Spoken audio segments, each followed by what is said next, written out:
plus. On ne les compte plus. Puis on a une... C'est devenu une institution. Absolument. Au moins ça. Morbihannaise. Au moins ça. Et la preuve que nous devenons une institution, c'est que nous avons la chance de recevoir M. Tougenet, qui donc a été responsable CFCC, qui est à la tête d'une revue, Le Capital Social, qui vous l'avez peut-être vu intervenir en radio ou en télé, qui est évidemment un spécialiste des questions sociales, des questions sur lesquelles peut-être notre monde ne réfléchit pas suffisamment, je pense, et qu'on a besoin d'investir. C'était le sens d'ailleurs d'une conférence qu'on avait pu faire précédemment, où on avait parlé de questions de participation, des choses de ce type-là. Aujourd'hui donc, le sujet est je crois alléchant, celui du rapport syndicat et entreprise. Est-ce que le syndicalisme est forcément l'ennemi de l'entreprise? C'est la thématique qui nous a été annoncée. Et donc, je pense qu'on va en apprendre beaucoup sur cette idée, sur cette ambivalence qui transparaît, enfin cette opposition, ce conflit qui apparaît un peu souvent dans les têtes en raison des fréquents conflits sociaux et certaines lignes syndicales qui font que on a ce sentiment-là parfois qu'il y a une opposition vive par principe et les choses sont évidemment infiniment plus compliquées. Merci. Écoutez, Un petit mot personnel, puisque Joseph est invité par moi. Donc, je veux le remercier particulièrement en votre nom parce que sachez qu'hier, il était encore à Madrid et donc il passe sa journée à moitié dans le train pour nous, pour passer quelques heures avec nous. Et que demain, il est sur CNews. Donc, un grand merci à lui de nous avoir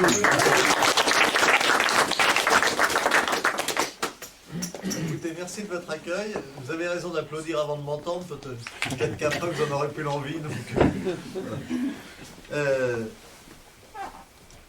Alors, on m'a demandé de traiter du syndicalisme et l'ennemi de l'entreprise, mais on pourrait poser la question, l'entreprise est-elle l'ennemi du syndicalisme? Avec un côté témoignage personnel. Donc, je vais d'abord me présenter. Je m'appelle Joseph Tougenet, je suis marié. Je serai à la retraite le 1er mars, ce qui ne m'empêchera pas de continuer les activités que j'ai déjà entreprises. J'ai commencé à travailler à l'âge de 16 ans et demi comme manœuvre chez un horticulteur. J'ai la chance d'avoir baigné dans un milieu familial social chrétien. Donc quelquefois, il faut préciser que social chrétien ne veut pas dire socialiste, ça n'a rien à voir. Mon père était médecin libéral, mais par choix social, il a été médecin des prisons de Fresnes. Et par choix social aussi, il a été médecin en usine, médecin du travail, à une époque où la médecine du travail débutait et où c'était d'ailleurs pas très bien vu par l'ordre des médecins. Mais il faisait ce choix social aussi d'aller s'occuper des ouvriers en usine. J'ai fait du scoutisme, alors certains peuvent en témoigner ici, parce que j'ai retrouvé quelqu'un avec qui j'étais en culotte courte il y a maintenant quelques décennies. Et donc 16 ans et demi, j'ai travaillé. Alors, je suis le dernier d'une famille de 7 enfants. Je pourrais vous dire, mes pauvres parents n'avaient pas les moyens de me payer des études, et donc le dernier... Non, pas du tout.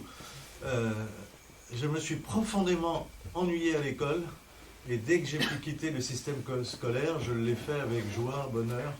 Et donc, voilà, en prenant un petit boulot, ce qui m'a fait des expériences sur le monde du travail assez riches. Alors, je pense que ça, on pouvait le faire à mon époque, c'est beaucoup moins facile aujourd'hui, puisqu'aujourd'hui, pour tout, on vous exige des diplômes, des machins, des normes et des trucs. Et expérience humaine, manœuvre chez un horticulteur, très bien.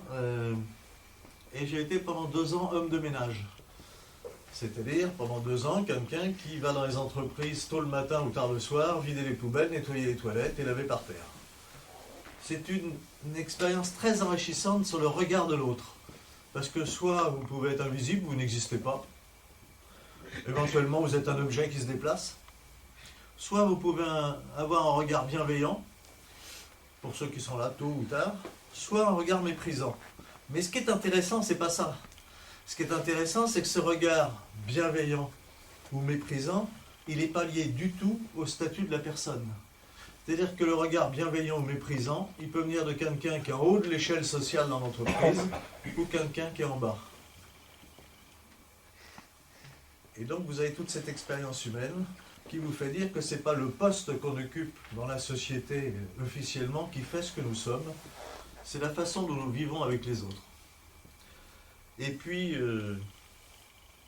dans le nettoyage, je suis devenu chef d'équipe et j'ai travaillé dans une entreprise qui s'appelait Logabax. Logabax, c'est une entreprise qui, à l'origine, faisait des machines-outils, fabriquait des grosses machines, et petit à petit s'est mis à faire du matériel informatique. Et il y avait un homme qui était le responsable des moyens généraux. Alors, dans une usine assez importante en région parisienne, le responsable des moyens généraux, c'est quelqu'un d'important. Parce qu'il s'occupait aussi de toute la maintenance, responsabilité de la maintenance, de la sécurité, etc. Cet homme, il m'a fait découvrir comment on pouvait aimer. Il y avait encore un atelier avec de vieilles machines qui puent, qui font du bruit. C'est malodorant, c'est de l'huile partout, c'est chaud. Et il avait l'amour de son métier, l'amour de ses machines. Et cet homme était très attaché à son entreprise parce que il n'avait pas d'enfant. Et donc, sa vie professionnelle, c'était quasiment... c'était une partie très importante de sa vie. Il était à la fois d'une grande efficacité professionnelle et humainement très très bien. Et je le voyais régulièrement, on échangeait sur les petits besoins qu'il pouvait y avoir pour le nettoyage de l'entreprise. Et puis pendant peut-être 3 semaines, un mois, je ne le vois pas et je demande de ses nouvelles. Même si non, il est en congé. Il dit, tu sais pas? Non, je ne savais pas. Il dit, non, je ne sais pas. Et bien il est mort. Il a eu un accident. Non, il a reçu sa lettre de licenciement et ça l'a tué. Que s'est-il passé? À l'époque, le Gabax est racheté par une entreprise qui existe toujours d'ailleurs, qui a dû être rachetée quand même, c'est Olivetti. Et donc dans ces cas-là, il y a doublon dans les postes. Effectivement, souvent. Responsable des moyens généraux, lui n'était pas très loin de la retraite.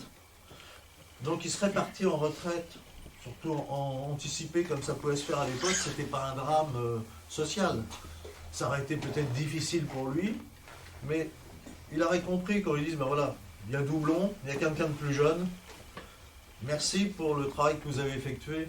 Merci pour le service que vous avez rendu à la société, à l'entreprise. Mais bon, voilà, vous n'êtes pas loin de la retraite. Oui, mais il n'y a pas eu un mot de remerciement.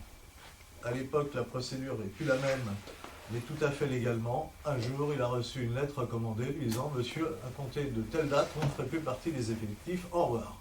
Et ça l'a tué. Et je me suis dit, il y a quelque chose qui ne va pas dans le système. Il suffisait juste de le recevoir humainement, juste de le traiter comme un être humain, non pas comme un objet, comme une chose. Et puis j'ai évolué, j'ai fait d'autres choses, je me suis retrouvé à travailler à la Bourse de Paris par hasard, et dans ce qui s'appelait les charges d'agents de change, qui étaient des officiers ministériels qui avaient le monopole des transactions à la Bourse. Il y avait un système qui était très intéressant, qui était un système de gratification où en gros les salariés avaient un intéressement direct sur les bénéfices de l'entreprise. Ce n'est pas du tout la participation telle qu'on la connaît légale aujourd'hui, c'était un système un peu au-dessus. Et comme quand on connaît les transactions qui étaient faites tous les jours, ça on le savait parce que tous les jours vous avez des avis d'opérer, on savait exactement les transactions, on connaissait les charges de l'entreprise. Quand vous connaissez ce qui rentre et les coûts, vous êtes capable de dégager en gros les bénéfices. Et à la fin de l'année, on se disait, mais les gratifications, on ne nous verse pas ce qu'on doit nous verser. Il en manque. Et dans ces cas-là, pour vérifier, il faut avoir accès au compte. Et en France, il y a ce qu'on appelle le comité d'entreprise, le CSE maintenant, dont on nous parle beaucoup des arbres de Noël, et c'est très bien, tant qu'il continue à s'appeler Noël. Mais ce n'est pas l'essentiel. L'essentiel, c'est sans doute justement cet accès au compte de l'entreprise pour regarder la marche de l'entreprise. Et donc en montant en comité d'entreprise, c'est comme ça que j'ai adhéré à la CFTC, et que je me suis présenté aux élections et que j'ai été nommé délégué syndical, ce qui m'a apporté une protection immédiate, heureusement, parce que quand ma direction a reçu ma désignation, le lendemain, j'avais plus de téléphone, j'avais plus de bureau, j'avais plus de poste de travail. Donc si le droit du travail ne m'apportait pas la protection qu'il m'apporte, eh bien, je n'aurais pas pu faire le travail que j'ai fait par la suite. Donc là, il y a eu un véritable combat avec, alors pour l'histoire, ça a un peu d'importance, c'est que la chef du personnel est en même temps chef comptable. Donc je l'ai vu en lui disant, écoutez, je m'en vais, je reviens cet après-midi, ou il y a de nouveau mon téléphone, mon bureau, mon poste de travail, j'oublie ce qui s'est passé, voilà, c'était des drames. On oublie, on n'en parle plus. Soit je n'ai pas mon poste de travail et vous allez vous expliquer, non pas devant Joseph Tournel, mais devant le juge, et à l'époque c'était avant les lois Macron, c'était le juge pénal. Ça fait réfléchir. Ça a d'ailleurs fait réfléchir. Et j'ai retrouvé mon bureau, mon téléphone, etc. Ce qui a été la meilleure campagne électorale qui pouvait y avoir lieu, puisque après, quand il y a eu les élections, il y a eu une liste, on va dire, patronale qui a été montée face à celle de la CFTC, et on a fait 78%, non pas des votants, mais des inscrits. C'est-à-dire que... Alors, il y a eu quelques mois, parce que pour avoir accès au compte légalement, il a fallu se battre, lettre recommandée, huissier, je vous passe, etc. Et à la fin, on a eu accès au compte, et on a vu que, effectivement, les salariés étaient grugés. Et on s'est rendu compte aussi qu'il n'y avait pas que les salariés, mais les actionnaires également. Donc, je suis allé voir les actionnaires, qui sont des gens qui ont une très très grosse fortune, des gens dont on n'entend jamais parler. Donc, je pense que ici connaissent le nom, et pourtant une des grosses fortunes françaises. Et donc je suis allé voir. Pour ceux qui connaissent un peu Paris, vous avez la place Vendôme, qui n'est pas la plus mauvaise place dans Paris. Là, en face, le ministère de la Justice, vous avez de l'autre côté un immeuble qui appartient à ces actionnaires qui à l'époque étaient propriétaires notamment de Perrier, de Contrexéville, de Valois, 50% dans le groupe André qui faisait André, Bata, Minelli, les halles aux vêtements, la chaussure et je vous en passe. Vous voyez. Et quand le petit délégué syndical est allé les voir en disant vous me croyez pas, mais vous les gros actionnaires vous êtes en train de vous faire voler, 3 jours après il y avait une nouvelle direction. C'est-à-dire que le directeur général et la directrice du personnel, le chef comptable, 3 jours après étaient virés. Et avec la nouvelle direction, ça s'est très bien passé. Quand je dis très bien, eh bien quand on négociait les salaires, tous les ans, moi j'en demandais plus, c'était mon boulot de délégué syndical, et la direction me répondait, et c'était son boulot, tout venait, vous êtes bien gentil, mais il y a des équilibres financiers à tenir. Et la bonne réponse dans ces cas-là, c'est ni de dire oui patron ou non patron. La bonne réponse, c'est de dire sûrement, parlons-en ensemble. Envisageons l'avenir ensemble. Regardons comment on peut améliorer les choses en ayant une vision pérenne et dans la durée. C'est ça le vrai syndicalisme. C'est celui dont on ne vous parle jamais. Et pourtant, c'est du syndicalisme qui au quotidien, dans beaucoup d'entreprises, aujourd'hui, à l'heure où je parle, résout des problèmes. Et quand je parle syndicalisme dans ces cas-là, je vous parle syndicalisme salarié ou patronal. Au quotidien, dans des milliers d'entreprises, on évite des problèmes ou on résout des problèmes. Mais l'image que vous avez du syndicalisme, c'est pas celle-là. L'image que vous avez du syndicalisme, c'est la télé. C'est ceux qui sont repris par les médias en permanence. Et donc, c'est quoi? C'est la grève, c'est la manifestation, c'est le toujours non, c'est nos amis de la SNCF qui, par miracle, aujourd'hui, m'ont amené à l'heure en Bretagne. En fait, il faut peut-être qu'ils soient plutôt en grève pour que les trains soient à l'heure, je me demande. Mais ce syndicalisme-là, il y en a un autre. Et quand on parle du syndicalisme d'entreprise, regardons exactement de quoi on parle. Je vais vous donner un peu mon expérience personnelle pour que vous compreniez comment je raisonne. Alors ensuite, j'ai fait un parcours syndical dans mon entreprise et puis dans ma branche professionnelle, la CFTC n'existait pas. Je l'ai fait en quelques années. On est devenu numéro 1. Effectivement, face à toutes les autres organisations, en faisant 60% des voix, 59,8, pour être précis. Et je peux vous expliquer comment on arrive à ça, en étant la Confédération française des travailleurs chrétiens sans mettre le C de chrétien dans sa poche, sans l'avoir comme un oriflamme non plus, parce que c'est pas l'enjeu, mais parce que la CFTC, qui était une organisation laïque depuis sa création, mais une organisation laïque qui se réfère à des valeurs qui sont les valeurs sociales chrétiennes, c'est l'article 1 de nos statuts. Et puis j'en ai été vice-président pendant une quinzaine d'années avant d'arrêter en disant bon stop, place aux jeunes. Donc je ne me suis pas représenté au congrès parce que voilà, il fallait place à d'autres. Par contre, je suis toujours aujourd'hui vice-président du Centre européen des travailleurs, ESA, European Centrum Arbeit. Donc comme vous l'entendez, je ne suis pas germanophone, mais le siège est en Allemagne.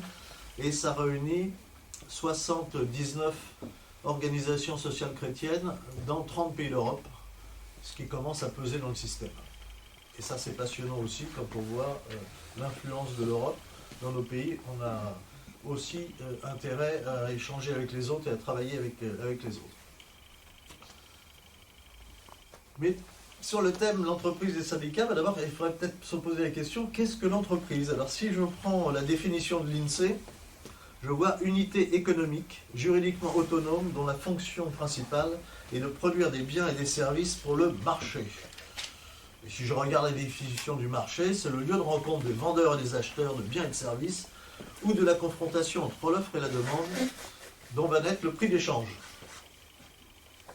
Et vous remarquerez au passage que dans ces définitions,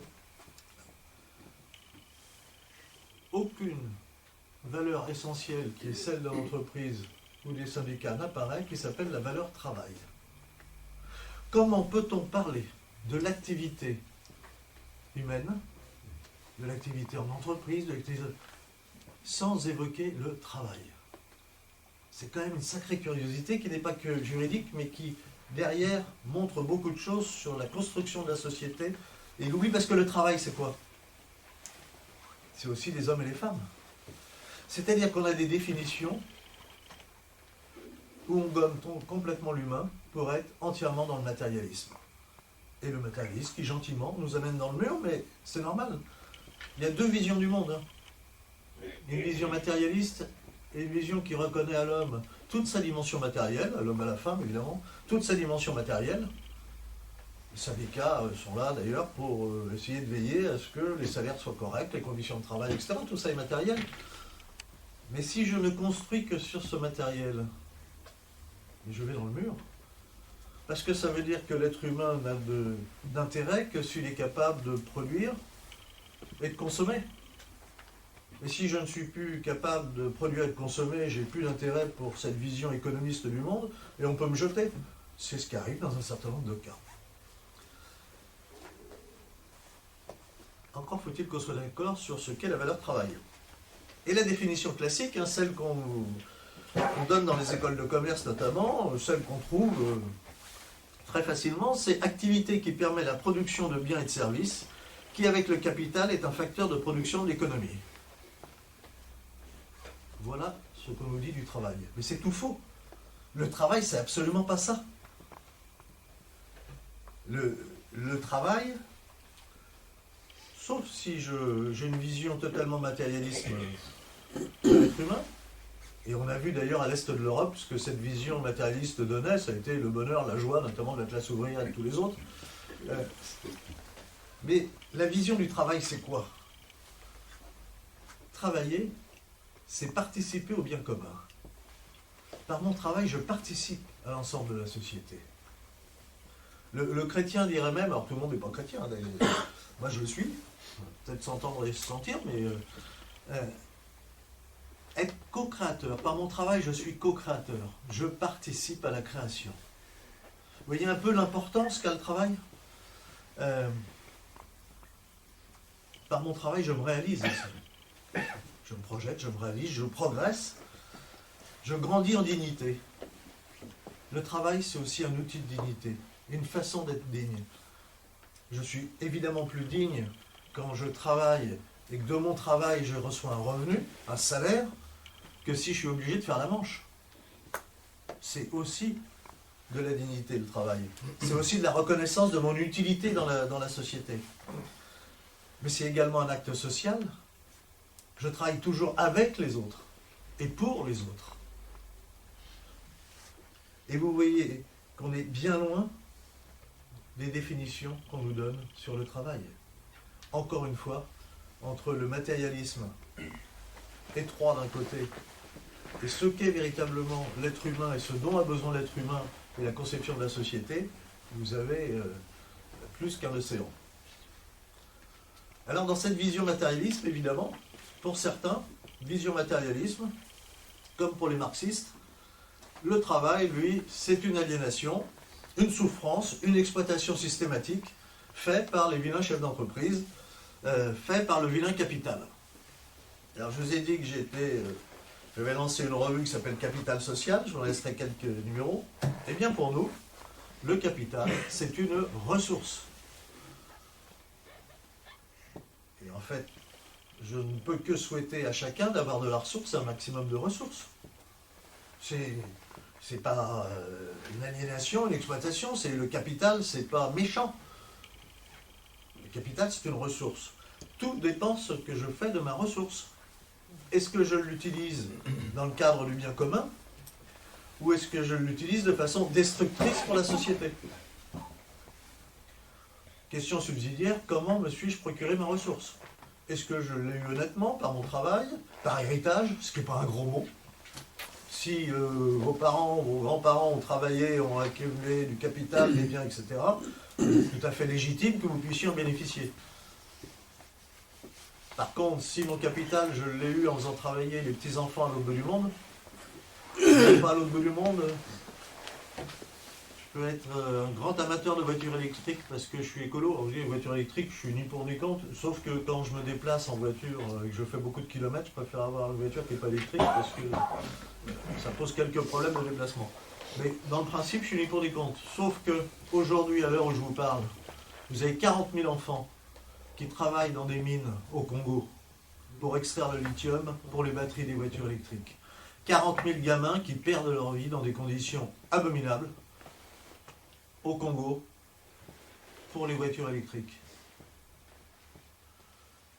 Si j'étais un véritable écolo, c'est-à-dire que je prenne l'ensemble de l'écologie, le bien-être de la nature, de la planète, ce qui est normal, mais aussi le bien-être humain.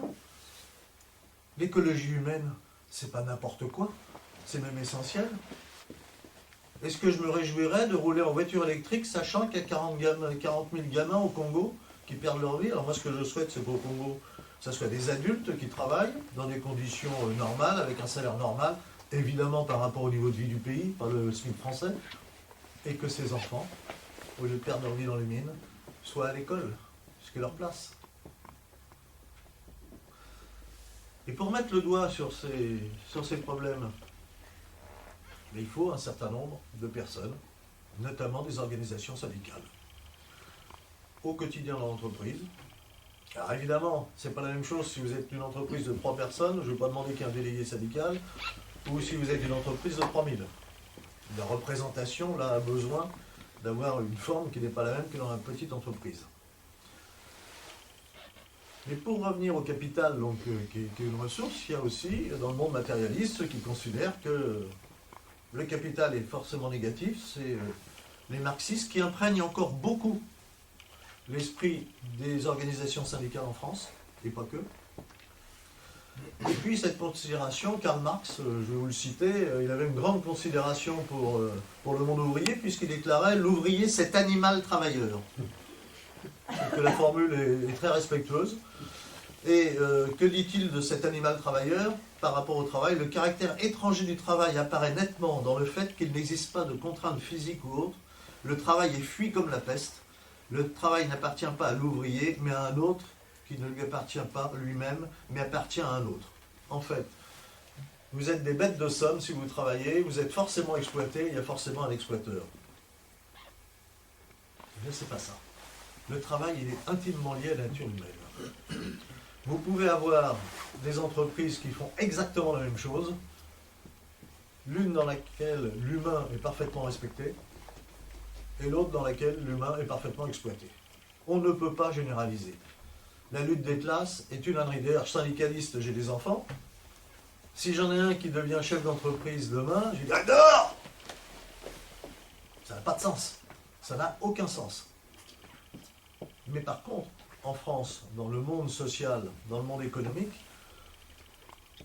on doit se battre contre ces idées qui sont de la lutte des classes permanente. Le patron est forcément un ennemi, ou l'ouvrier est forcément un gentil, ou vice-versa. Donc le combat est aussi un combat idéologique pour expliquer la réalité des choses. Alors cette réalité, elle peut être un peu difficile. Moi, je suis de ceux qui... Je suis très très agacé par les grèves à répétition de nos camarades de la SNCF, par exemple. Je note 2 choses.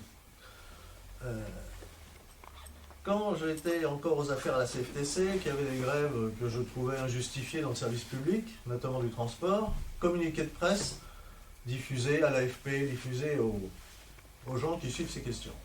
En disant, ben voilà, la CFTC, pourquoi nous sommes contre cette grève?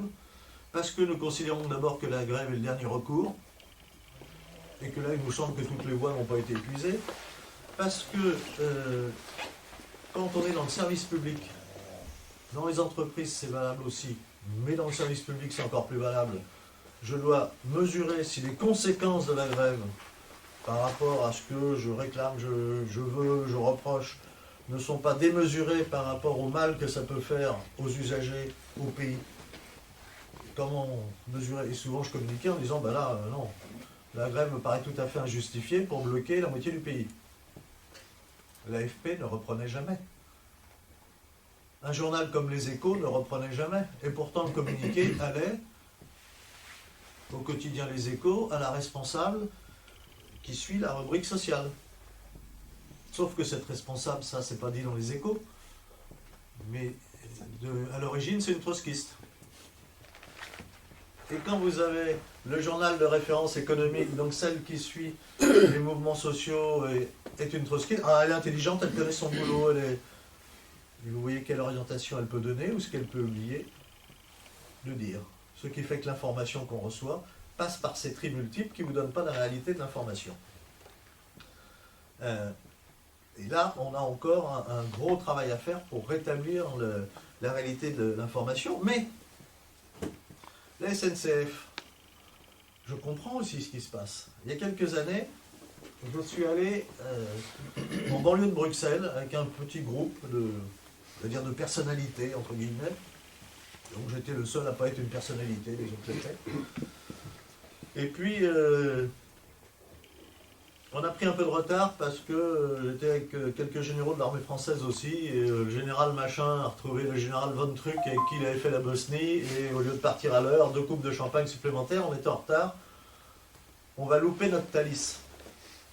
On va louper notre Thalys. Ben, quand on loupe son train, on prend le suivant. Toute personne n'avait quelque chose d'essentiel à faire le soir. Sauf qu'avec nous, il y avait le numéro 3 de la SNCF.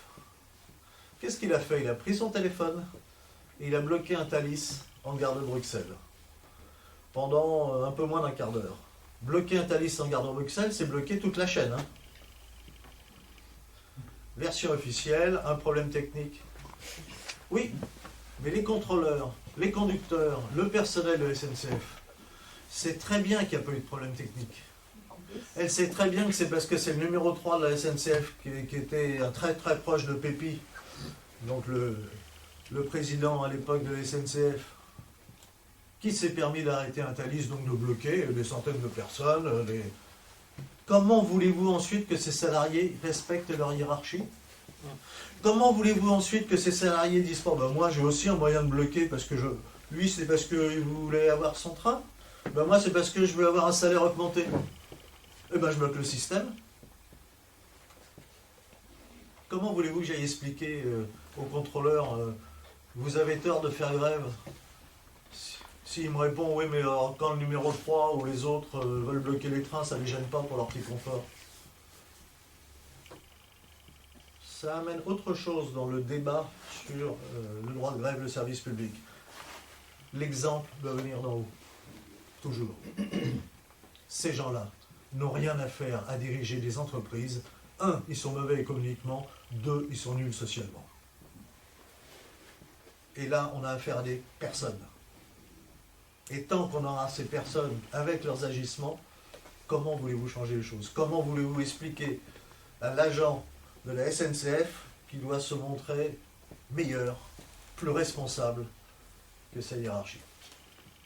Grosse difficulté. Et on pourrait reprendre ces exemples-là et les multiplier.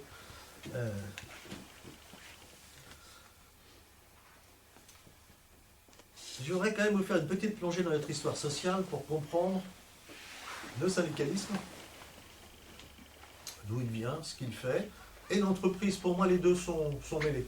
Et quand je parle de syndicalisme, je parle de syndicats salariés, mais dans ma tête, je mêle aussi les syndicats patronaux qui existent, qui font du travail, parce que pour discuter, pour dialoguer, pour construire, on ne peut pas le faire tout seul, il faut être deux, il faut échanger. Et il est normal qu'on ait des approches quelquefois un peu différentes, parce que des expériences différentes. Mais si on est de bonne foi et honnête, à un moment donné, on est d'accord. Parce qu'on est confronté à la même réalité. Si on est de bonne foi et honnête et qu'on n'arrive pas à se mettre d'accord, c'est que nos informations sur la réalité, d'un côté ou de l'autre, sont fausses. Et donc, il faut aller les vérifier. Exemple d'informations totalement erronées, que peut-être un certain nombre de personnes ici ont en tête. Les 35 heures, c'est le mal français. La durée du travail en France, c'est un boulet pour nos entreprises. Répété en boucle, on finit par y croire. Sauf que, c'est la question que j'avais posée à un député qui est resté comme ça dans un débat télévisé. Sauf que si je pose la question, quel est le texte en France qui interdit à un chef d'entreprise de faire travailler ses salariés au-delà de 35 heures? Et sur le plateau télé, c'était ça, c'était un grand silence. Ben oui, parce que le texte n'existe pas. Tout chef d'entreprise peut faire travailler ses salariés au-delà de 35 heures. Peut même exiger des heures supplémentaires et si le salarié refuse, il est en faute.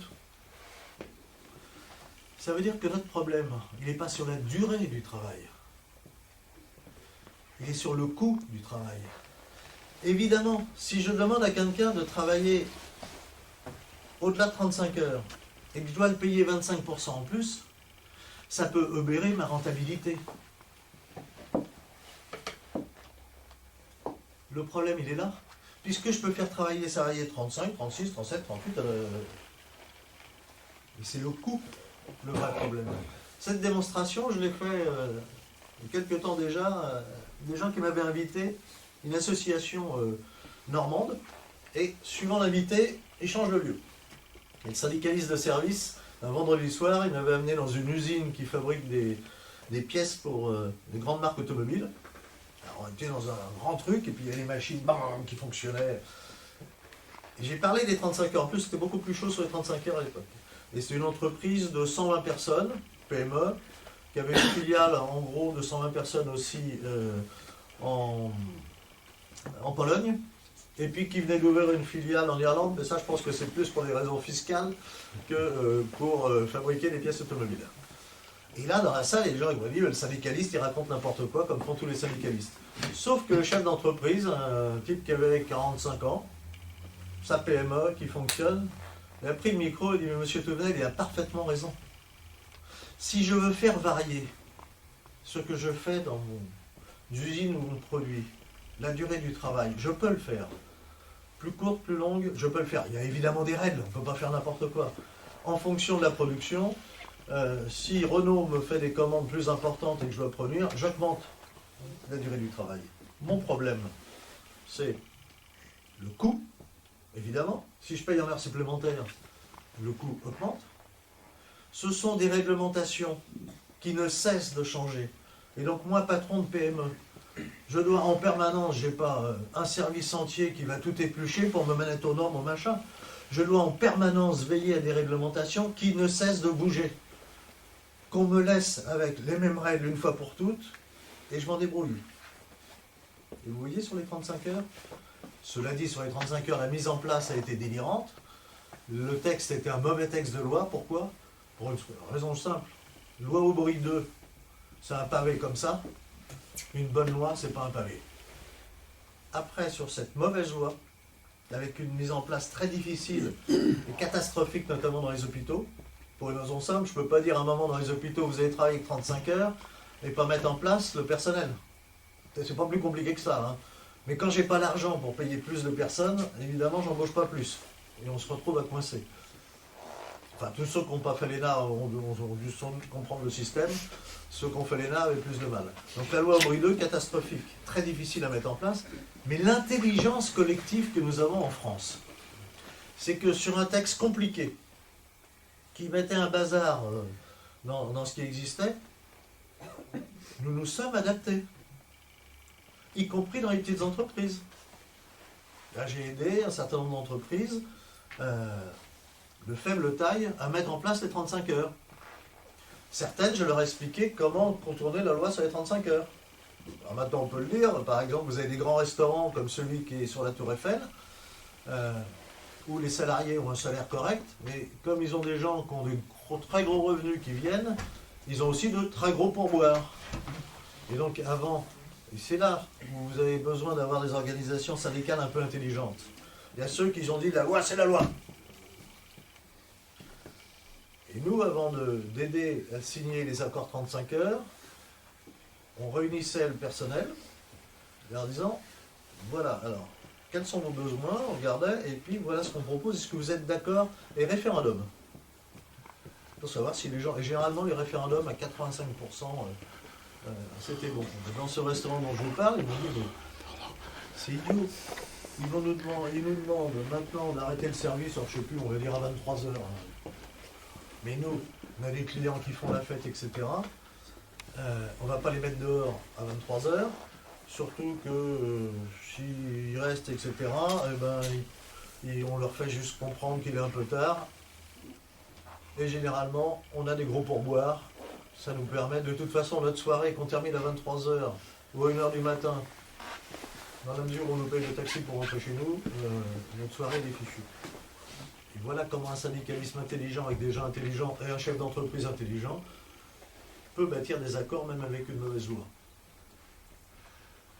Et ça, c'est aussi du quotidien. Alors, petite plongée dans notre histoire, parce qu'on ne la connaît pas et on ne peut pas sentir.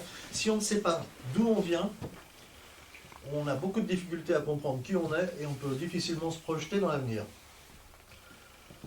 Si vous faites cette opération intéressante de faire Histoire sociale de la France sur Google, qui est un outil pratique mais dangereux, vous tombez sur Wikipédia et on vous explique que l'histoire sociale de la France est née au moment de la Révolution française.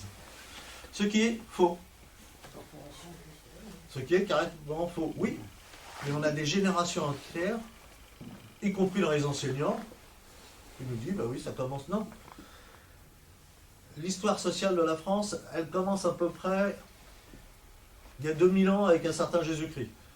Parce que si vous regardez les évangiles, vous verrez qu'il y a beaucoup de choses sur le travail, etc. Et sur ce fond chrétien,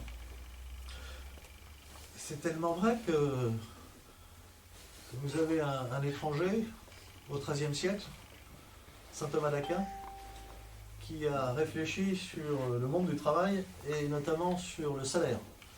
Et il a théorisé sur le juste salaire. Que disait-il au XIIIe siècle? Nous sommes au Moyen-Âge. Chacun, de par son labeur, doit pouvoir vivre dignement, lui, sa famille, et épargner. Est-ce qu'aujourd'hui, chacun, par son labeur, peut vivre dignement avec sa famille et épargner? Je n'en suis pas sûr. Mais vous voyez que très tôt, dans l'histoire de notre continent, dans l'histoire de notre pays, il y a eu ce souci. Et comme il était intelligent, saint Thomas d'Aquin, il a aussi théorisé sur le juste prix. Et là, on arrive vraiment aussi à notre époque. En disant, mais voilà, mais si on veut le juste salaire, si on veut que les gens, ceux qui fabriquent, ceux qui rendent un service, puissent vivre dignement de leur labeur, alors il faut les payer aussi à hauteur de leur labeur. En disant, mais il est normal que il y ait un échange, des discussions, que les prix ne soient pas fixés autoritairement.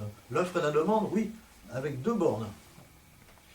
La première, ce n'est pas parce que je possède quelque chose que les autres n'ont pas que je peux fixer un prix délirant. Et prenez l'exemple, ce n'est pas parce que j'ai de l'eau et que quelqu'un souffre de la soif que je ne peux lui vendre à n'importe quel prix.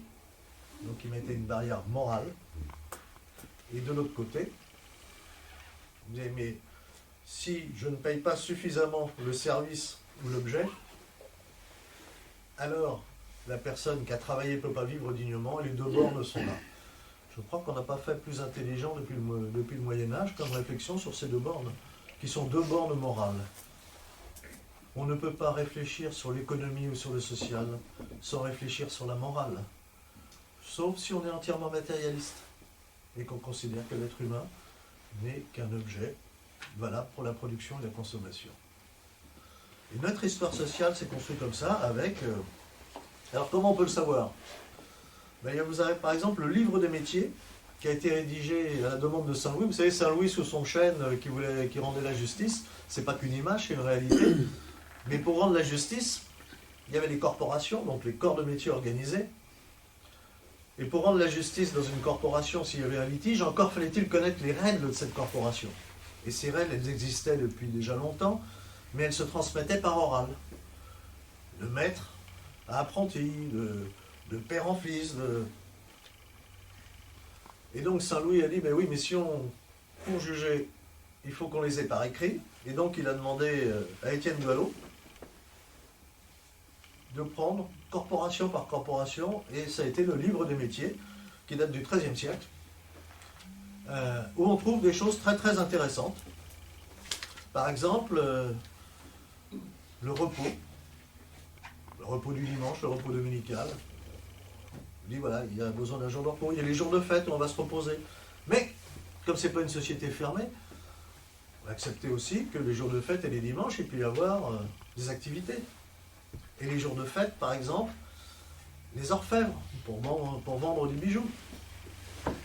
Vous citez le livre des métiers du XIIIe siècle, aucun orfèvre ne peut œuvrer de nuit, si ce n'est à l'œuvre du roi, de la reine, de leurs enfants ou de l'évêque de Paris. Et comment il justifie qu'il n'y ait pas de travail de nuit? Pour deux raisons. Un, on a besoin de se reposer. Deux, si on veut faire du bel ouvrage, il faut mieux voir ce qu'on fait. Ces gens-là n'étaient pas insensés quand même. Et je continue sur mes orfèvres. Aucun orfèvre ne peut ouvrir sa forge les jours de fête d'apôtre, à l'exclusion d'un atelier, que chacun œuvre à son tour en ses fêtes et le dimanche. Tous les gains de celui qui a ouvert son ouvroir sont déposés en la boîte de la confrérie des orfèvres. L'argent de cette boîte sert à donner chaque année, le jour de Pâques, un repas aux pauvres de l'Hôtel-Dieu de Paris. Eh bien, j'aimerais que les grandes surfaces qui ouvrent aujourd'hui les jours de fête et le dimanche mettent leurs bénéfices dans une caisse pour les pauvres. Vous voyez que dans le progrès social, il y a quelquefois du retour en arrière. Et dans ces métiers, les couvreurs, les maçons, il y avait des règles, il y avait des caisses de solidarité. Le couvreur qui tombait du toit et qui se tuait, il avait une rente pour sa veuve, pour les orphelins. S'il était blessé, il y avait aussi une rente. Donc, ce n'était pas parfait. Évidemment, il n'y a pas de système humain parfait. C'était loin d'être parfait. Mais ça existait. Et ce qui s'est passé avec la Révolution française, un brave bourgeois, maître Le Chapelier, avocat de son état, j'ai rien contre les bourgeois, j'en suis issu. Lui, il était traumatisé par Jean-Jacques Rousseau. Et par une petite musique qu'on entend revenir aujourd'hui. C'est-à-dire sur un espèce d'ultralibéralisme. Moi, je suis un libéral, au sens de la liberté de l'offre et de l'échange. Encore faut-il que ça soit encadré pour éviter les excès. Et Jean-Jacques Rousseau, moi j'aime particulièrement celui qui a écrit un ouvrage sur l'éducation des enfants et qui, au fur et à mesure qu'il avait des enfants, les abandonnait à l'orphelinat. Et beaucoup ces gens qui nous font des discours et qui font exactement le contraire. Rousseau, il a théorisé sur le libre contrat. Et maître Le Chapelier, ça lui a plu. D'ailleurs, quand il fait passer sa loi, il cite beaucoup Rousseau. Qu'est-ce que c'est le libre contrat? Ça paraît intelligent au départ. Comme un discours d'énarque peut paraître intelligent pendant 5 minutes. C'est de dire, ben voilà, maintenant, citoyens, la révolution est passée, nous sommes libres. Ouais, très bien. Puisque nous sommes libres, on n'a plus besoin de règles, de lois, de textes. Si vous voulez travailler, vous êtes libre de passer un contrat avec un employeur ou pas. Il a raison. Puisqu'on est libre, on peut dire oui, on peut dire non. C'est juste oublier un petit détail, c'est qu'entre celui qui peut donner du travail et celui qui a besoin de travailler pour vivre et faire vivre les siens, il y en a un qui est dans un rapport de force où il peut tout imposer à l'autre. C'est très exactement ce qui s'est passé avec le grand malheur de la classe ouvrière pendant plus de 150 ans. En plus, le développement de l'industrie, on a remis une petite clouche, parce que le travail des enfants dans les mines, c'est pas qu'une image. Ça a été vrai, on a les témoignages. C'était interdit avant. Donc moi, j'appelle pas ça un progrès social, j'appelle ça une régression sociale. Et que ceux qui vous mettent dans la tête que le progrès est toujours sur une ligne continue, etc., non. C'est ce que font les hommes et les femmes. Les choses... Tiens d'ailleurs, je parle des femmes. Regardez bien le rôle des femmes dans notre histoire. Et je m'étonne que les féministes ne nous en parlent pas plus souvent. Si certains d'entre vous connaissent certainement le magnifique château de Chenonceau, architecte, c'était une femme. Vous avez entendu parler de Notre-Dame de Paris, vous voyez les vitraux. Maître verrier, c'était un maître verrier. Vous voyez, Notre-Dame de Paris, la construction, ça a duré très longtemps. Le maître verrier, il est mort. Qui lui a succédé? Une femme, maître verrier. Et puis dans notre histoire, est passée la Révolution française et Napoléon, et les femmes se sont vues privées de leurs droits qu'elles avaient avant.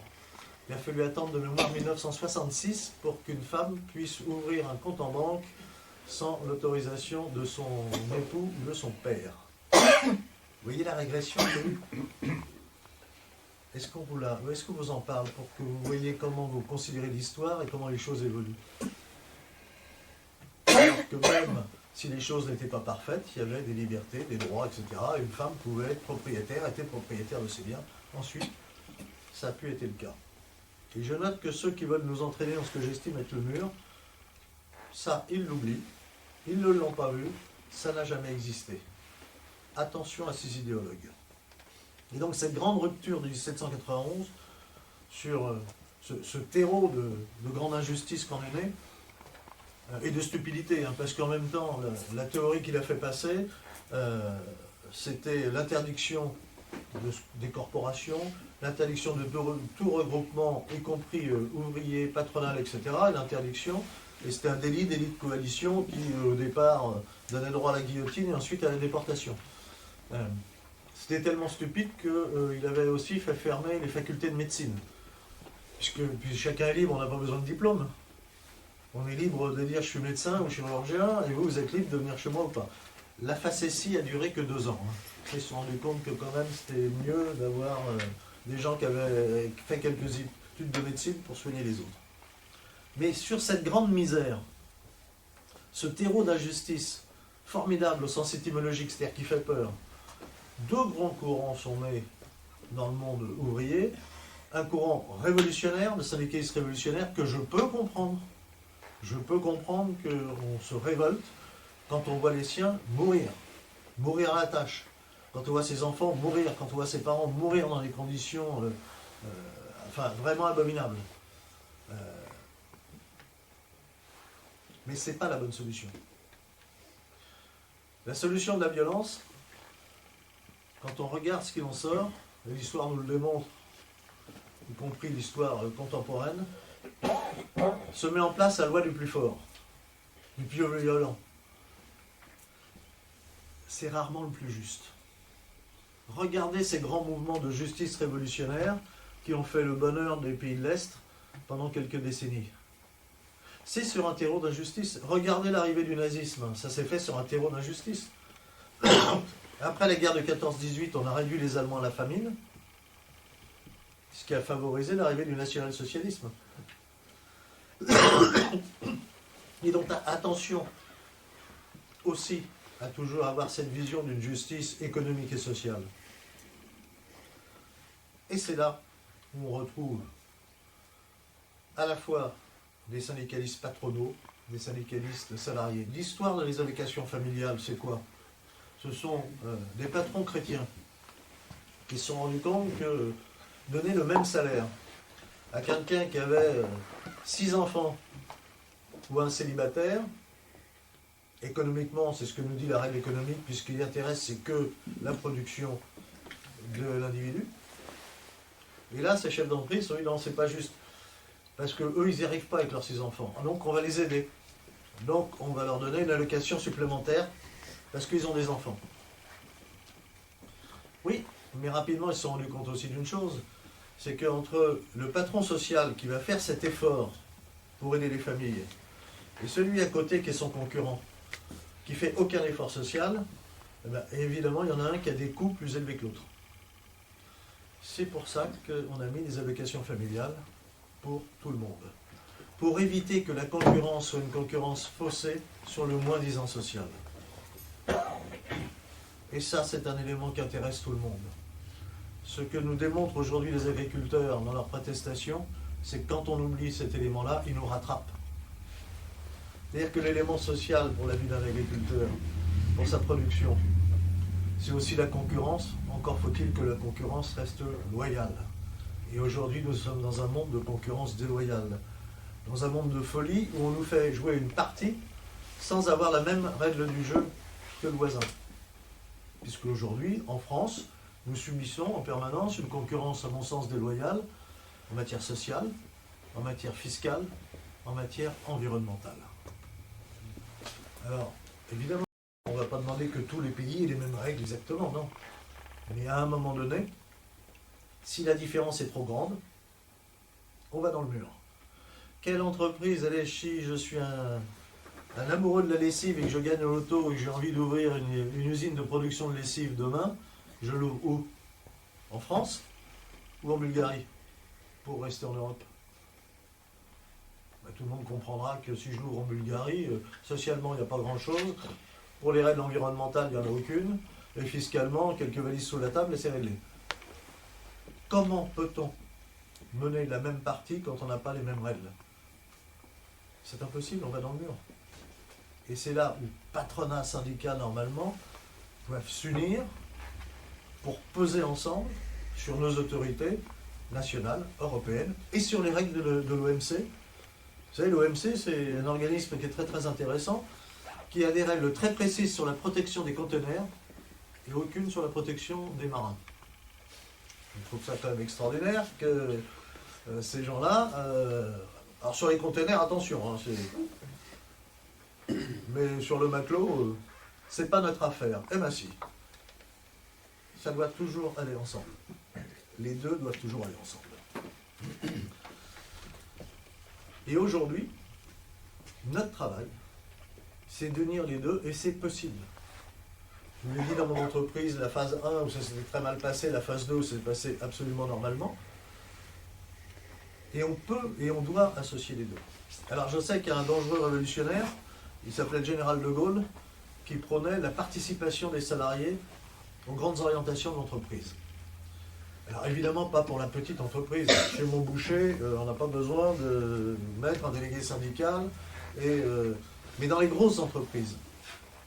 Comment se fait-il que le patronat français refuse de mettre à parité dans les conseils d'administration et de surveillance les représentants du capital, qui n'est pas un gros mot, je vous l'ai dit, donc les actionnaires? C'est normal, les gens mettent leur argent.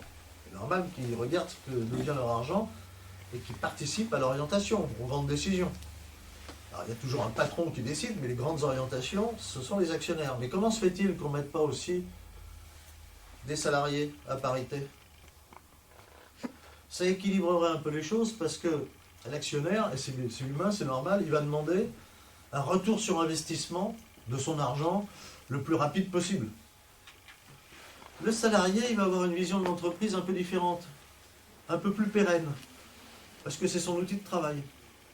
Et ça éviterait peut-être ce délire sur les retours investissement qui sont demandés dans les grandes entreprises, ce qui veut dire qu'il y a une pression d'ailleurs à l'intérieur de l'entreprise, mais à l'extérieur, sur les sous-traitants. Alors on va me dire, mais tout ça, c'est du rêve de syndicaliste. Bon. Alors je franchis le Rhin, et je vais en Allemagne. Et je vois qu'en Allemagne, dans les entreprises de plus de 3000 salariés, la moitié du conseil d'administration ou du conseil de surveillance, ce sont des syndicalistes. Et je me dis, mais est-ce que les grosses entreprises allemandes fonctionnent moins bien? Est-ce que l'industrie allemande se porte plus mal que l'industrie française? Alors peut-être oui, depuis que nos Allemands ont fait leurs âneries, notamment au niveau de l'énergie, et là, en ce moment, ils sont très très mal avec les coûts de l'énergie.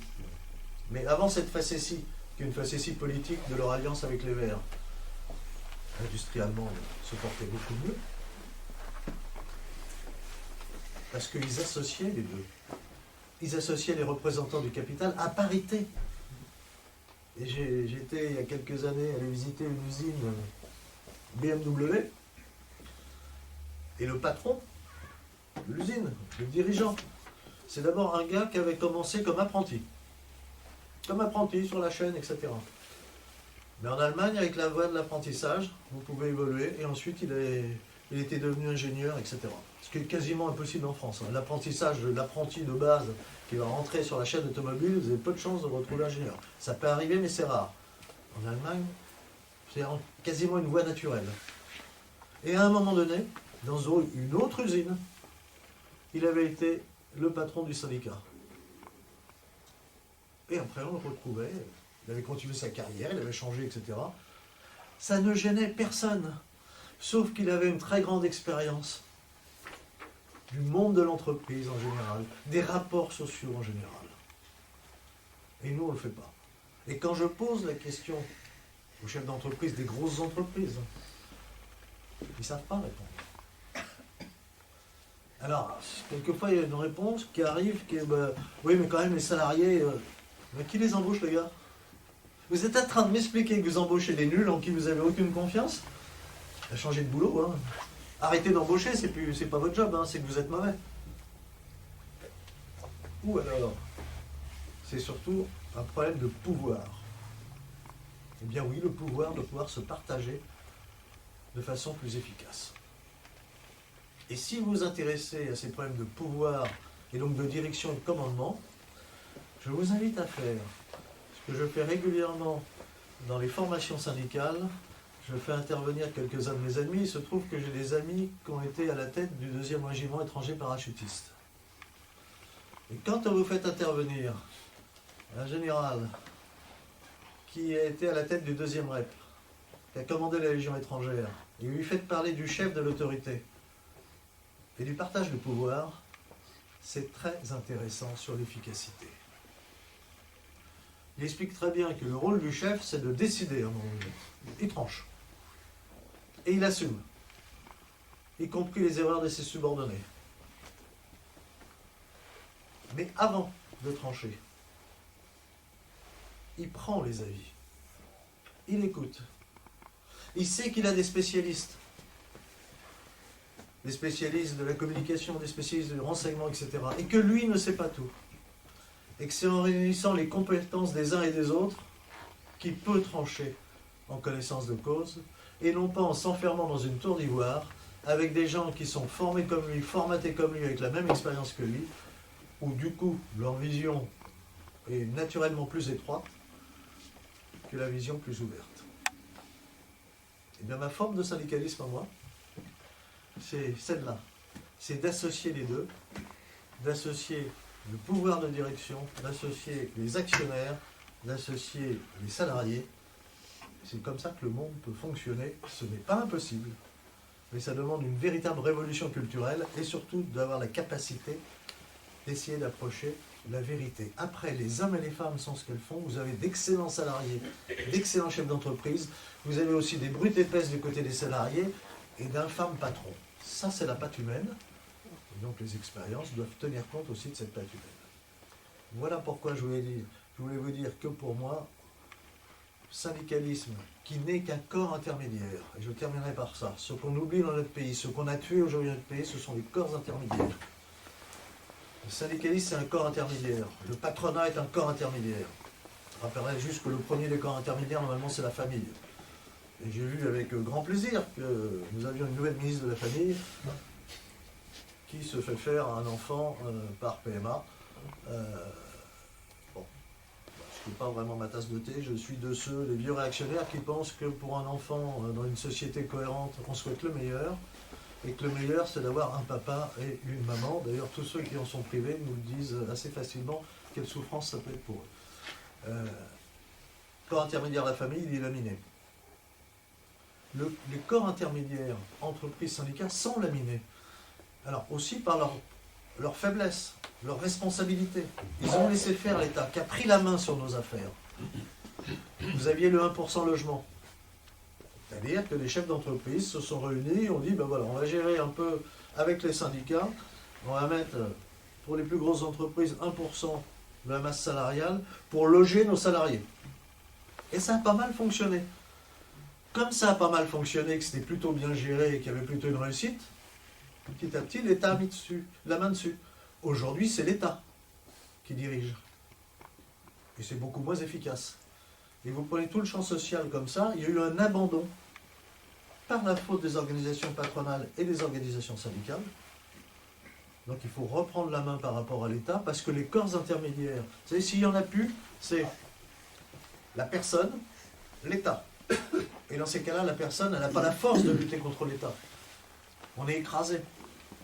C'est pour ça qu'il faut les corps intermédiaires qui organisent les choses entre la personne et l'État et qui permettent une représentation. Et pour vous donner un dernier exemple qui peut vous donner un peu espoir dans ce que je dis, on a beaucoup parlé des retraites et il y aurait beaucoup à dire sur les retraites. Mais je ne sais pas si vous avez noté qu'en France, pour les salariés du privé, il y a 2 systèmes obligatoires. La Caisse nationale d'allocation vieillesse, et puis une surcomplémentaire obligatoire. Cette surcomplémentaire, elle est gérée depuis qu'elle existe par les vilains syndicats patronaux et de salariés. Et bien depuis qu'elle existe, pas un emprunt, pas une dette, 78 milliards de réserves. C'est la caisse de retraite des salariés du privé. Comment se fait-il que dans le même contexte économique, pas une dette, pas un emprunt, jamais, 78 milliards de réserves, et qu'à côté, il y ait des déficits chroniques? Est-ce que la gestion par les partenaires sociaux ne serait pas plus efficace que la gestion par l'État? Que l'État donne des grandes règles, que l'État dise veillez à ce qu'il y ait des retraites qui soient versées. Et après, laissez-nous gérer. Comment ça se passe? Depuis la création, là. Donc ça fait des années, des années, des années. Ben, en gros, tous les 3 ans, voire s'il y a urgence un peu moins, les partenaires sociaux, patronat, syndicats se réunissent pour discuter de l'avenir des retraites, des décisions à prendre, etc. Alors, ça se réunit, ça s'engueule. La CGT dit moi de toute façon je ne signerai pas, bon d'accord, on le savait déjà.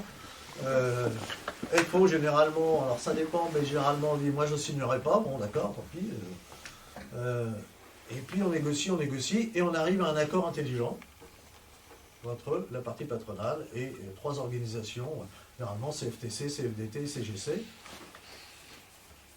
Et on protège les salariés. Pourquoi il y a des réserves importantes? Parce qu'en cas de coup dur, il faut pouvoir verser les retraites.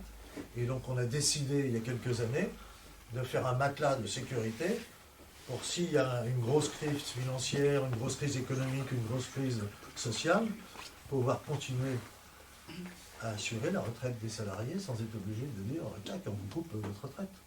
Puisque c'est fait, c'est que c'est faisable, et c'est fait par l'union, patronat, syndicat. C'est pour ça que j'ai plein d'espoir dans mon pays. Quand on sera débarrassé des méchants, on restera les gentils. Merci de votre attention.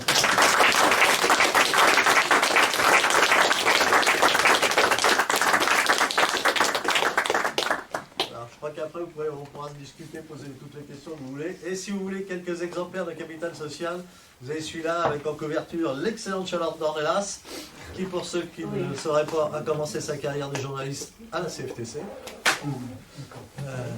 Et puis quelques autres numéros, voilà. Ça vous dira un peu ce qu'on fait. Alors il est tradition qu'on prenne quelques questions juste après la conférence à chaud, et ensuite on refait une séance de parole au repas. Je suis aux ordres. Donc allez-y. Question écrite après, oui. pour éviter le faux plein. Voilà. Est-ce qu'il y a des réactions, des questions, des choses qui seraient à poser? Oui. Vous avez parlé de plusieurs sujets, mais le premier, je trouve que vous dont vous ne parlez pas, c'est le financement syndical. Moi, je pense que le financement syndical en France est une anomalie, la façon dont il est fait aujourd'hui. Parce que finalement, avec pratiquement aucun syndiqué, ils ont pignon sur eux, ils ont de l'argent à pas savoir qu'en foutre, et en fait, ils dépendent de l'État directement. Donc à toutes les élections, ils vont faire voter pour celui qui va protéger leurs privilèges. Une deuxième question, par rapport aussi à ce que vous avez dit, je ne comprends pas pourquoi vous ne défendez pas le salarié actionnaire. Je vois pourquoi le salarié actionnaire ne serait pas un partenaire en dehors de la parité. Il serait de fait au conseil d'administration. Et la troisième chose, quand vous parlez de la retraite, moi oui, je suis opposé vraiment à la retraite par répartition. Je trouve que c'est un non-sens économique, la retraite par répartition. Je pense que l'État doit garantir un minimum de retraite, mais que le reste doit être un acte volontaire. Il y a l'épargne, comme ça existait autrefois d'ailleurs. Vous avez beaucoup d'artisans qui avaient des faibles retraites. Ils investissaient dans l'immobilier pour se faire des revenus. J'ai essayé de vous répondre rapidement parce que les 3 questions mériteraient 3 conférences. Financement des syndicats. Moi, je suis partisan que le financement des syndicats passe par la cotisation. Mais il faut changer tout notre système.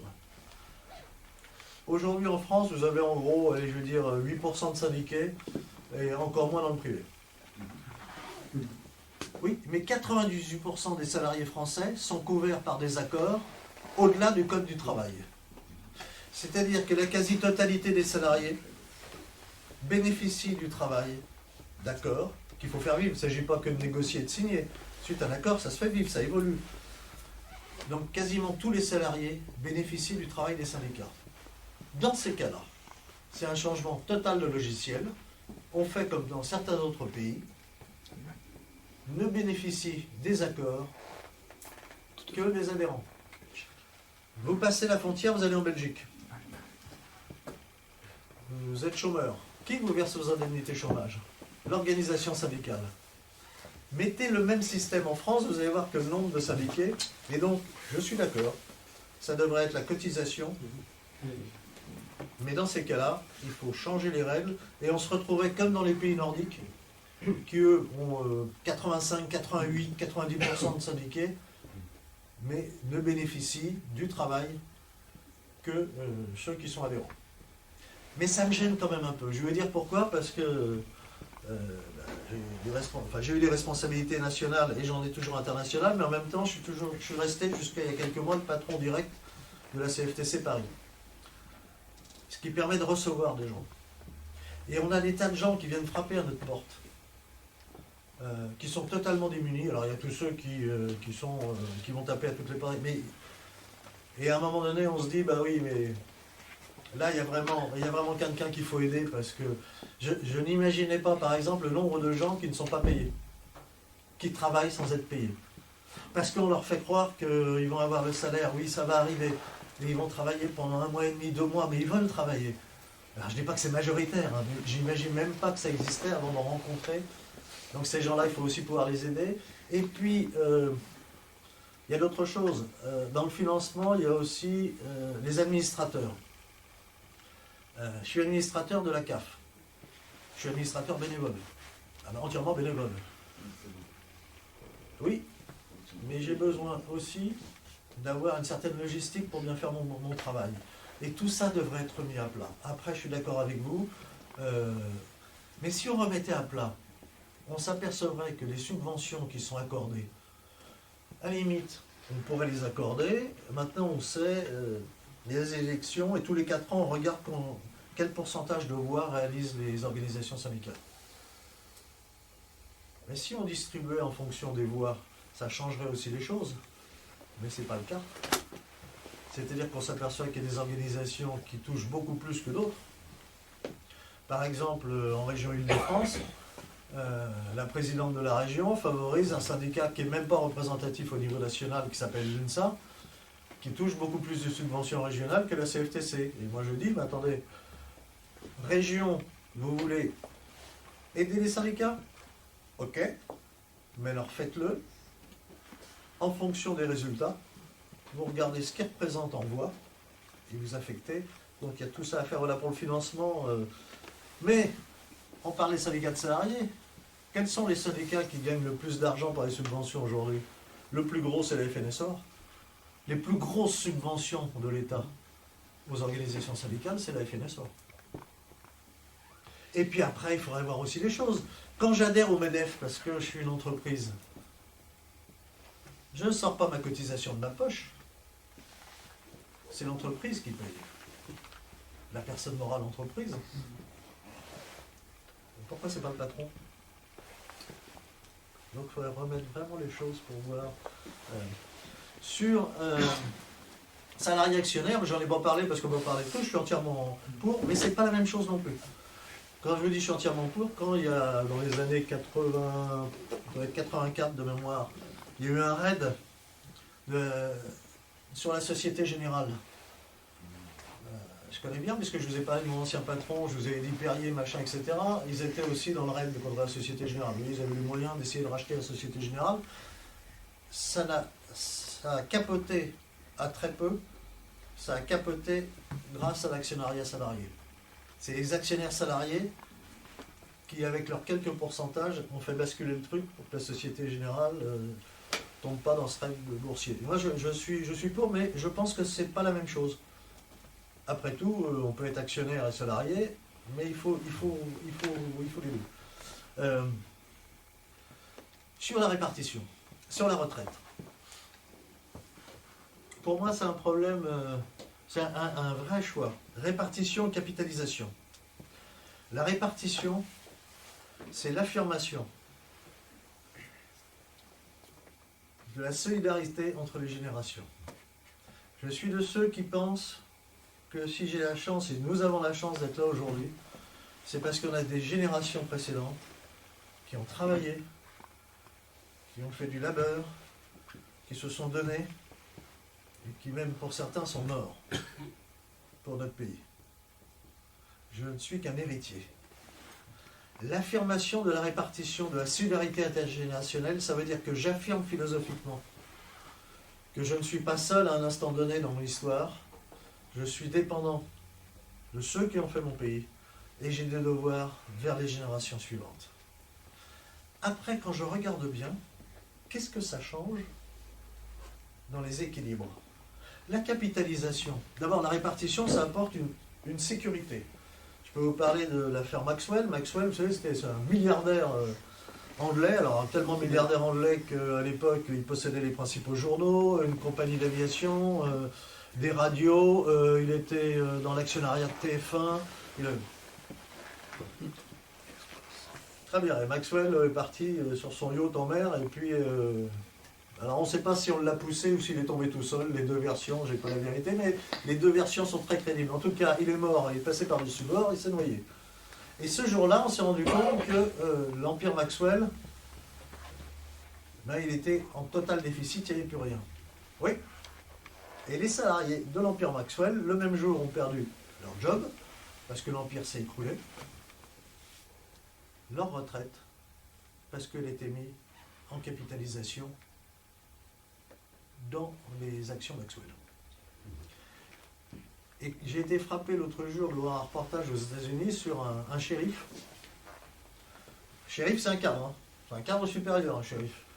Il avait 75 ans et il rangeait des boîtes de conserve dans un supermarché. Pourquoi? Parce que sa caisse de retraite avait fait faillite. Et je préfère qu'on sécurise, après que les caisses de retraite gèrent correctement les choses. Celle dont je vous parle pour les salariés du privé, la complémentaire obligatoire, l'argent, elle est placée. Et en fait, quand on oppose les deux, quand on a des réserves, ben on les place. On ne les met pas dans un tiroir. Et là, il y a une dose de capitalisation, en fait. Parce qu'on essaye de trouver le meilleur rendement tout en gardant la prudence nécessaire pour ne pas tout perdre.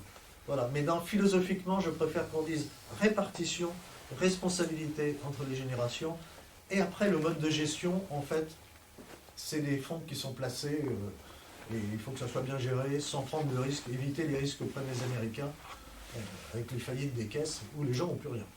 Voilà ce que je voulais vous dire rapidement sur vos trois questions, qui étaient trois excellentes questions. La dernière, après on va passer au... Oui, vous parliez, restaurateur. d'accord. Vous parliez à juste titre des gentils et des méchants, donc on a bien compris qui étaient les gentils et les méchants. Quel est le rapport de force, vous qui avez une vue un petit peu globale, entre les gentils et les méchants? Parce qu'on a l'impression que les gentils, c'est plus des initiatives individuelles, plus discrètes, et que les méchants ont plutôt le vent en poupe. Hein. Et puis l'autre question, c'est comment on va faire pour que les gentils gagnent et qu'on passe à d'autres valeurs. Je n'ai pas cette prétention, mais... C'est un problème, en fait, quand je dis les gentils et les méchants, c'est un problème de pouvoir. Peut-être que les autres considèrent que nous, on est les méchants, alors qu'on a plutôt le droit de se considérer comme les gentils. C'est-à-dire, comment accéder au pouvoir? L'erreur monumentale, la faute gravissime de la droite depuis des décennies, c'est de ne pas avoir compris ou avoir le courage de comprendre que le pouvoir est dans l'éducation et dans l'information. Ils se sont axés sur le pouvoir économique. C'est une erreur. L'économie est une conséquence. Ceux qui ont pris le pouvoir culturel, les marxistes, depuis des décennies, ils l'ont pris, ils l'ont occupé, ils le phagocytent. Ils formatent les esprits, ils formatent nos élites. Quand vous voyez ce qu'est devenu Sciences Po, un rassemblement de wokistes décérébrés.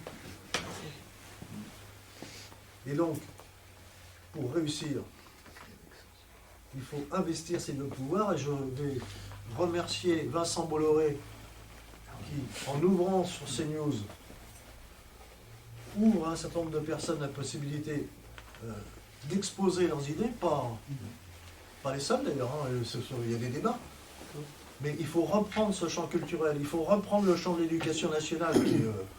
C'est terrifiant de voir. Moi, mes enfants maintenant ont 25 ans, mais quand je regardais ce qu'on leur donnait à lire, les listes de lecture obligatoires dans les écoles de la République comme dans les écoles privées, sous contrat. Je n'ai vu aucun livre les attirant vers le bien, vers le beau, leur racontant la France, leur racontant nos grandes conquêtes de façon positive. C'est eux-mêmes, mes enfants, qui à l'âge de 14 ans, il y en a un qui dit, mais papa, est-ce qu'ils veulent qu'on se suicide? Toutes leurs histoires qu'on lisait, et pourquoi? Regarde ce que j'ai à lire. L'histoire d'un gamin qui avait à peu près leur âge et qui à la fin se suicidait. Voilà comment on bourre le mou, comment on fait des enfants tristes, comment on fait des enfants totalement affolés par l'avenir de la planète. Alors que, d'accord, il faut veiller, mais attention, gardons les pieds sur terre, ayons un peu de recul. Vous regardez France Télévisions de 1992 de mémoire, où on nous disait dans 10 ans, les Maldives n'existeront plus, seront sous l'eau. Alors il y a les Maldives, j'ai oublié les autres. Hein, vous en avez toutes, dans 10 ans, et c'était le GIEC, hein, c'était sûr, c'était craché, c'était en 1992. Nous pouvons toujours aller passer nos vacances aux Maldives, je vous assure. Normalement, il reste de la plage et des cocotiers. Bon, j'ai pas moi les moyens d'y aller. Mais... Et on voit très bien comment l'éducation nationale déforme. Et voilà, il faut reprendre le champ culturel, il faut reprendre le champ de l'information. Et c'est comme ça qu'on réussira. Hein. Un champ spirituel aussi, enfin comment dire, des conflits. Oui, Comment dire, toutes les structures que vous évoquez sont des structures vous avez raison. Avant la Révolution. Comment dire, alors, elles n'étaient pas parfaites. Hein. Elles n'étaient pas parfaites, mais comment dire, elles ont donné une... Il faut sortir effectivement du champ matérialiste. En fait, quand je regarde l'histoire de l'Europe, je travaille beaucoup avec les syndicats d'Europe de l'Est. Pourquoi? Parce qu'à la chute du mur, avec l'organisation que je vice-préside, on s'est partagé les syndicats, enfin les pays, en disant qu'il faut qu'on aide les syndicats socio-chrétiens, et c'est une belle réussite, puisque nous on s'occupait de la Roumanie et de la Bulgarie. Aujourd'hui, Roumanie, le syndicat chrétien, c'est le deuxième ou le premier selon les estimations des uns et des autres, et en Bulgarie, c'est la même chose. Et c'est très intéressant d'observer comment la nomenclatura communiste, donc matérialiste, marxiste, s'est reconvertie dans le matérialisme hyper-capitaliste. Donc pas dans une société libérale au sens de libre-échange. Hein. C'est une société de monopole, de trafic, etc. Parce que c'est exactement le même état d'esprit. Et vous avez raison, si on n'a pas la dose de spiritualité, mais la spiritualité, je vous ai dit, la CFTC, c'est pas un mouvement d'église. Et quand j'expliquais aux gens, et pourquoi on peut se développer quand la majorité des gens en France ne sont pas croyants, voilà, on a abandonné, c'est leur droit, après tout. Et quand je leur explique la CFTC en disant, mais le dernier C, c'est pas... on peut être croyant, je le suis, mais enfin... Je peux être totalement agnostique, mais je sais bien qu'il y a une dimension spirituelle qu'on a tous. Quel être humain n'est pas amené à aimer et à être aimé? Et ça se pèse pas, ça se compte pas, ça se mesure pas, et pourtant c'est une réalité humaine essentielle. Et si j'oublie cette réalité humaine essentielle, j'oublie tout court l'humanité. Et vous avez raison, si on ne remet pas une dose de spiritualité dans les choses, on ne construit rien sur du sable. Je préfère qu'on construise des cathédrales, qu'on soit croyant ou non croyant, on peut reconnaître que c'est des œuvres magnifiques qui ont associé tout le monde, du capital, du travail, sur quelque chose qui poussait vers la grandeur. Et c'est une époque où on mettait l'argent dans le beau et on privilégiait la qualité, et maintenant on met l'argent dans la quantité. Quoi. C'est une inversion de. Très court, très court. Est-ce qu'au niveau de la CFTC, il y a possibilité pour des retraités encore de... Ah oui, il y a, voilà. il y a les retraités CFTC, bien sûr. Voilà. Mais attention, la CFTC n'est pas parfaite. Hein. D'ailleurs, quand je vous parle des organisations, il ne faut jamais oublier l'idéologie, les règles d'organisation, et après il y a les hommes et les femmes. Il peut y avoir de très bons chez nous, bien sûr, mais aussi des mauvais, et chez les autres aussi. Je connais des gens de la CGT qui sont remarquables, qui sont attachés à leur outil de travail, quoi encore. Alors, ils sont de moins en moins nombreux. Hein. Mais cette vieille, voilà, il ne faut pas confondre, à chaque fois, regardons aussi l'humain. Mais la CFTC, comment est-ce la césure de Vatican II, par exemple, elle est comme chrétienne en quoi et comment? Alors, la CFTC, article 1 des statuts, nous nous inspirons de la morale sociale de l'Église. Du début du 19e. Donc ça, c'est les statuts depuis la création 1919. Inchangé. Mais la doctrine sociale de l'Église, c'est la tour du pain, c'est le début. Ah ben non, c'est beaucoup plus... Non, alors au départ, le premier truc, ça a été l'encyclique Rerum Novarum, 19e siècle. Et ensuite, après la Seconde Guerre mondiale, les statuts, l'article 1 a été changé en disant mais il y a d'autres textes, il y a d'autres travaux, et ça a été mettre la morale sociale chrétienne, voilà, qui était le terme, c'est toujours le terme. Et d'ailleurs, ça élargit avec nos amis orthodoxes, protestants, ou même agnostiques, parce que c'est pas compliqué de se retrouver dans ces valeurs-là. Hein.